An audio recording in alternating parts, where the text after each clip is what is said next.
I've got a question for you. Hmm? If you came across a contradiction in the Bible, would it shake your faith, or would you dig deeper to find out the truth? This is a very Today, good we're question. looking at one such challenge with Achan's story.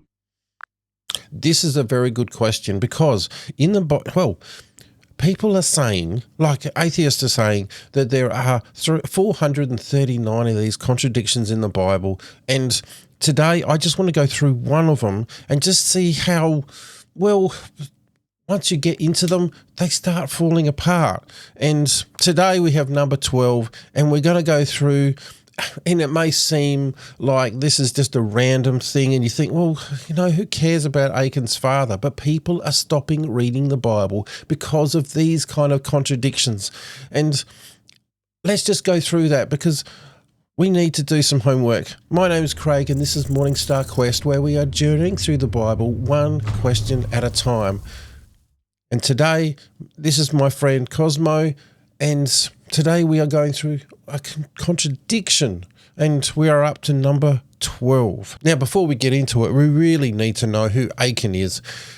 It doesn't really change much, but I think we should just at least know who Achan is. So can you just tell us in one paragraph who Achan is and how he fits into the whole story? Achan was an Israelite from the tribe of Judah who disobeyed God by taking some of the devoted things from Jericho after it was conquered.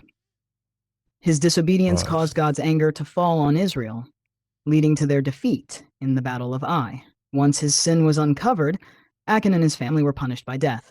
His story is a warning about the consequences of hidden sin and disobedience. Okay, so we have a question though, don't we? Here's the question. Does it really matter if the Bible names different people as his father? Some might think it's just a minor detail, but for others, it's enough to cause doubt. Let's take a look at the verses and see what's really going on here. Could this be one of those cases where once we dig in, it doesn't hold up as a contradiction? What do you think? Could there be more to the story than meets the eye?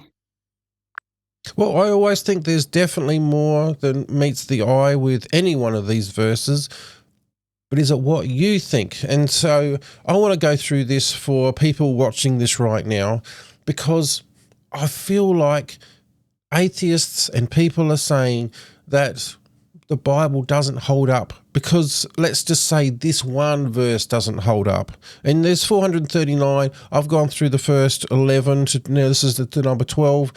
And it keeps happening the same thing over and over again. It's like they put this list together and nobody's doing their homework. So let's do some homework. So Joshua 7:24. Now this is specifically to Achan's father. Can you just put through that verse with regards to Achan's father from Joshua 7:24, please? Absolutely. Here's Joshua 7:24.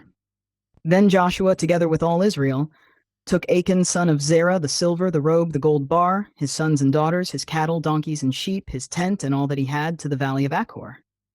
Now this verse clearly says Achan is the son of Zerah. Zerah. So the big Okay. question is, why is this causing so much confusion? Could it be a misunderstanding, or is there more context we're missing? All right. Let's keep digging. All right. Well, let's do. Oh, and Joshua 22:20. Can you just do that one for us, please? Sure thing. Here's Joshua 22. When Achan son of Zerah was unfaithful in regard to the devoted things, did not wrath come on the whole community of Israel? He was not the only one who died for his sin. Again, it says Achan is the son of Zerah. So why Son of does this Zerah. contradiction keep coming up? Well, Let's so break it far, down and see it if we can doesn't. figure out what's really going on here. All right. Well, the last one is, what do we got here? Joshua 7:1, verse 1. Can you go through that one? Because I think, well, this one is a little different, isn't it? Here's Joshua 7:1. All right. But the Israelites were unfaithful in regard to the devoted things. Achan, son of Carmi, the son of Zimri, the son Carmi. of Zerah of the tribe of Judah, took some of them. So the Lord's anger burned against Israel. Now here it says Achan is the son of Carmi, which raises the question, why the difference in lineage? Well, exactly. Is this where the contradiction really lies? Let's dig into this further and see what might be going on behind the scenes. Well, yeah, and so it says son of Carmi, But it does say son of Carmi, son of somebody, son of Zerah, doesn't it? Oh, we've just lost him. I'm here, Craig, Oh. ready to dive deeper into this. What are your thoughts on that difference in lineage? Well, yeah, Could it be a simple case of misunderstanding or something else going on? Well, all right. So, but that, with Joshua 7:1 that you just read out. Go ahead, Craig. What's your next thought on this? Well, the one that you just read out with Joshua 7:1, and it's so interesting that this is all from from Joshua. So it's written by the same person. So it seems like this person is just writing this and then that, and who knows what he's talking about. But when we get a little bit further deeper in with Joshua 7:1, we kind of get a lineage, whereas the other ones, it's just kind of a jump. What do you think?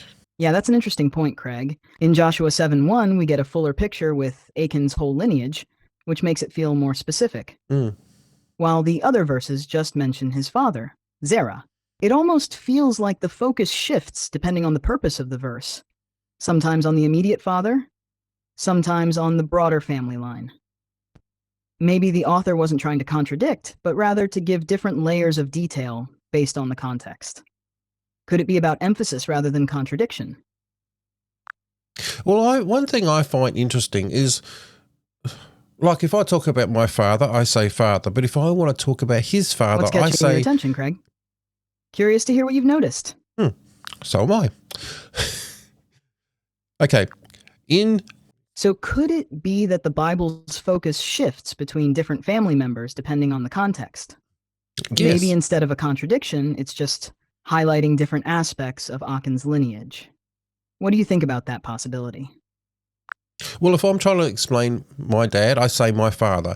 If I'm talking about his father, I say grandfather. But in ancient Hebrew, within the Bible, in the times of the Bible, how would they say father and how would they say grandfather? That's a great question, Craig. In Hebrew, the term father could actually be used more broadly than how we use it today. It didn't just refer to someone's direct father, but could also refer to a male ancestor, like a grandfather, or even further back in the lineage. So when the Bible says son of, it might refer to a direct father or a more distant ancestor. This could explain why sometimes it seems like there's a mix between immediate fathers and grandfathers. What do you think? Does that help clear up the confusion a bit? And I find it so interesting how we do this all the time, yet for this verse we kind of go, oh no, this is a contradiction. Yet in the New Testament we always say Jesus, son of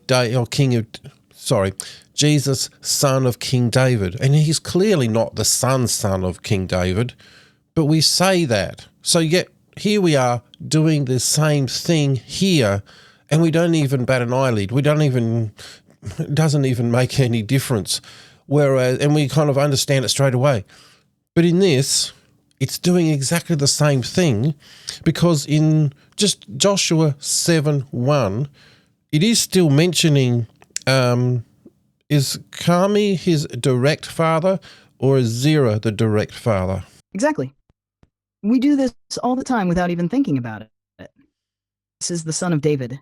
We know it refers to his lineage, not a direct father-son relationship. So it's really not that different here with Achan. Whether it's Carmi or Zerah, the emphasis seems to shift based on context, like in Joshua 7:1, where we get more detail about the lineage. It's not a contradiction, but a different way of speaking that was understood at the time. It's interesting how we accept it in some places, but question it in others. What's your take on that?